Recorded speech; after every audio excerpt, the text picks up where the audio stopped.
Good morning, everyone, and welcome to the Next Generation 2013 Legislative Breakfast on Children and Youth. I'm Andrew Carlin, a member of the Child Care Council Board of Directors and chair of the board's Public Policy Committee.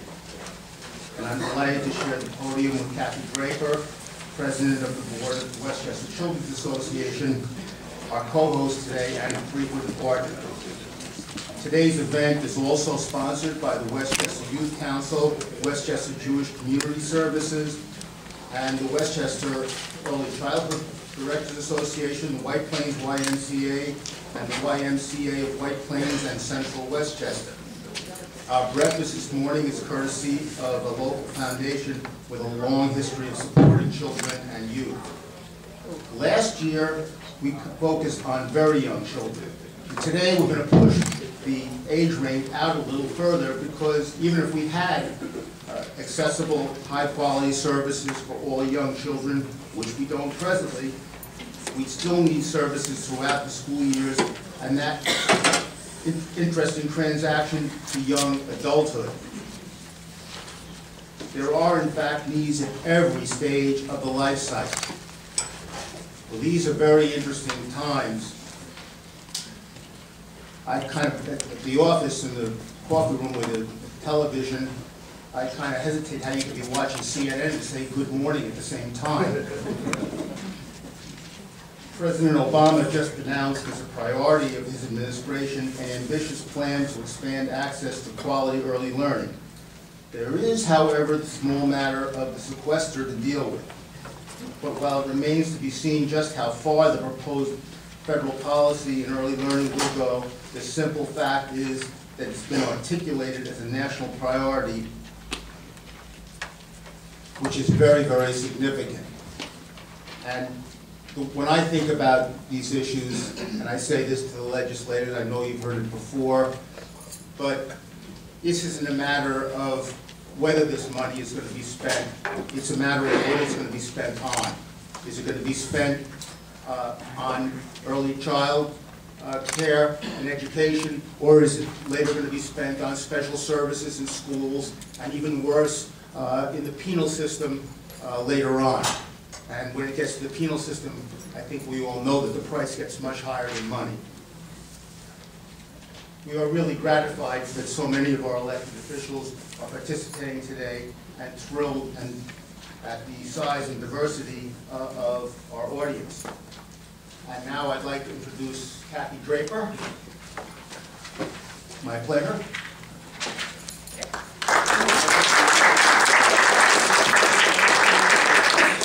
Thank you very much. I'd like to add my welcome on behalf of the board and staff of the Westchester Children's Association.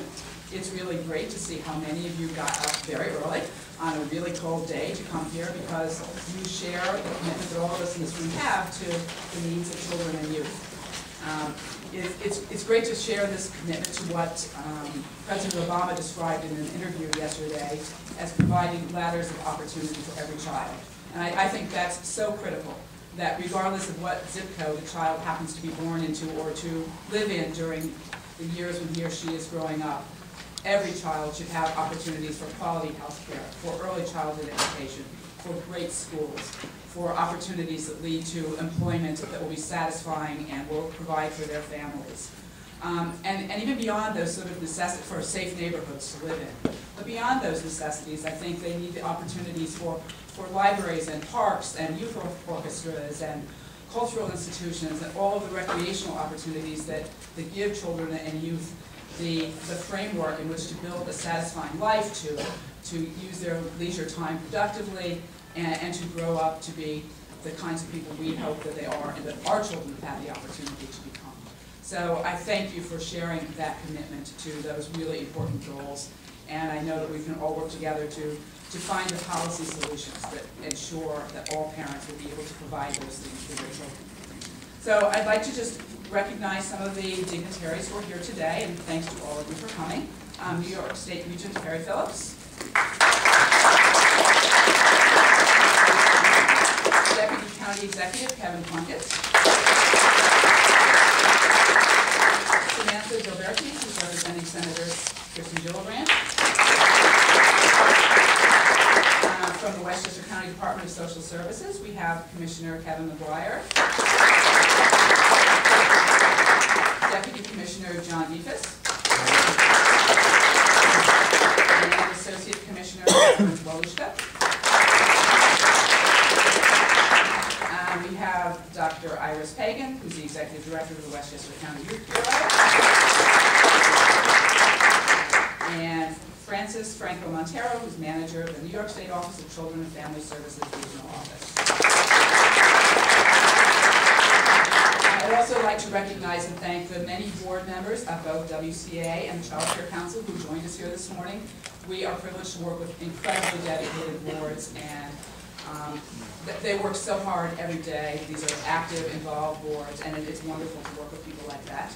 And also to acknowledge our many nonprofit partners and members of the business community, and all of you who are here to care about. So thank you for coming, and I'd like to introduce Allison Lake, who is the Deputy Director of WCA, who will sort of be the MC today.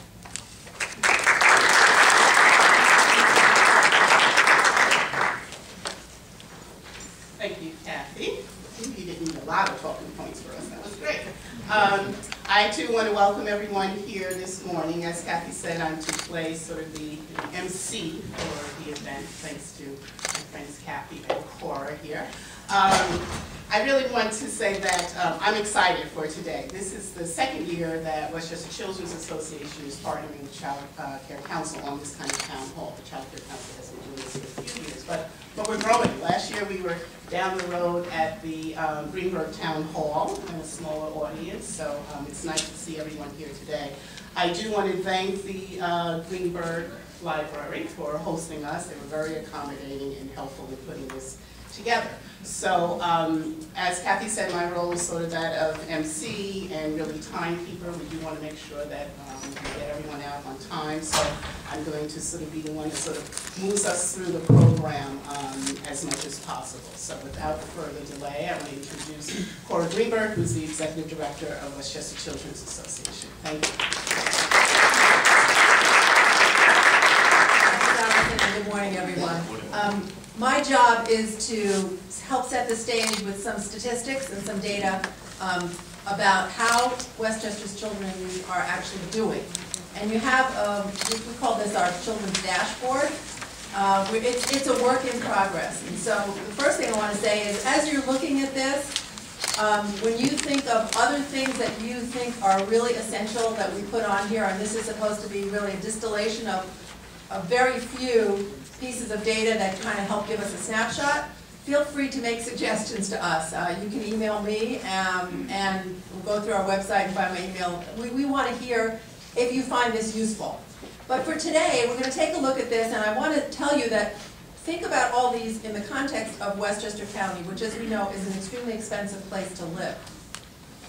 And think about all of these numbers in that context. One of the first things I want you to look at is the median income of 3 different types of families in Westchester County. So the median income for a 2-parent family is $138,000. But the next 2 lines you'll see are the median incomes for families headed by a single mom and families headed by a single dad. So of course we all know from our old math classes, median means half the people are living above that level and half the people below. So half of the single-parent families in Westchester County are raising families here on less than $30,000 a year. That seems pretty incredible to me, but it is a fact, and that's something that we want to keep track of. Westchester, in all of its diversity, means that we have families that are in very, very different circumstances.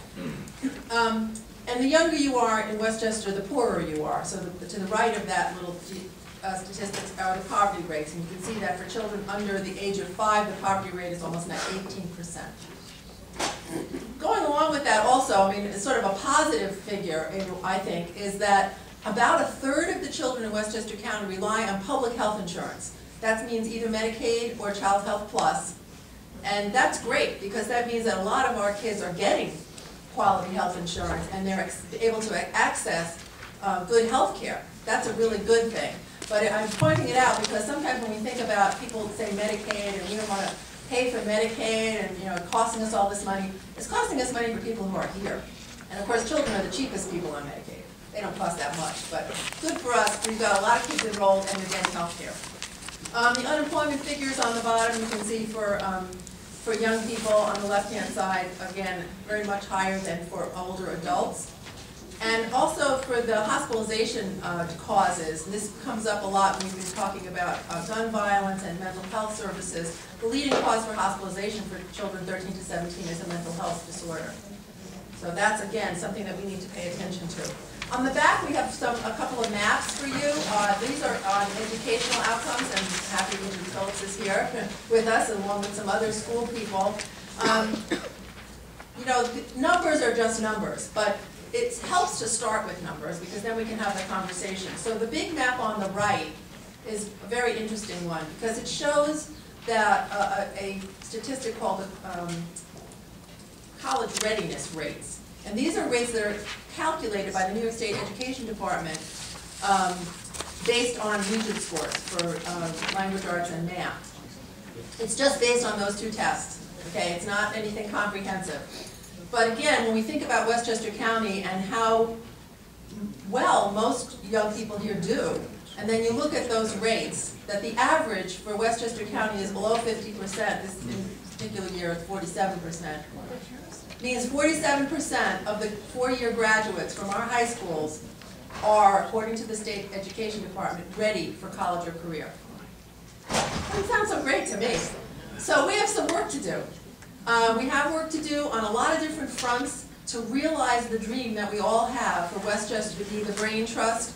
We have that slogan of having the human capital here that we need to grow and be a thriving economy and a thriving community. But this is the human capital that we're talking about. This is our next generation.